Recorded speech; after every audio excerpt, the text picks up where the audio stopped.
Good morning guys, get ready with me video kulla polam vaanga. So first I'm starting with my moisturizer, Vaseline moisturizer and Dot & Key moisturizer. அது முடிச்சதுக்கு அப்புறமா என்னோட favorite foundation Europe Girl foundation and என்னோட beauty blender. So இத நான் நியூவா வாங்குனேன். இது போட்டதுக்கு அப்புறமா blush and highlighter and then eyeshadow as usual. So இதெல்லாம் போட்டதுக்கு அப்புறம் என்னோட skin எப்படி இருக்கு பாருங்க. இதுதான் என்னோட makeup and then நான் வாங்கி இருக்கிற இந்த beauty blender வச்சு ஒரு overall dapping பண்றேன் நானு.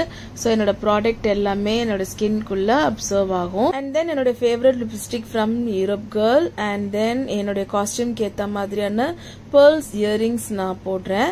அதுக்கு அப்புறம் என் friend gift பண்ண watch and chain and then ringsum போடுறேன். and நான் இத நான் நியூவா வாங்குன perfume Forever அப்படின்ற ஒரு perfume ரொம்ப சூப்பரா இருந்துச்சு. and என்னோட ஸ்லிப்பரும் ஸ்ட்ரீட் ஸ்டைல்ல இருந்து வாங்குனது and என்னோட ஹேண்ட்பேக் மினி ஷோல்ல இருந்து வாங்குனது. so this is my overall look. so இந்த look உங்க எல்லாத்துக்கும் பிடிச்சிருக்கும்னு நினைக்கிறேன். next shotல உங்களை எல்லாத்தையும் மீட் பண்றேன். bye bye.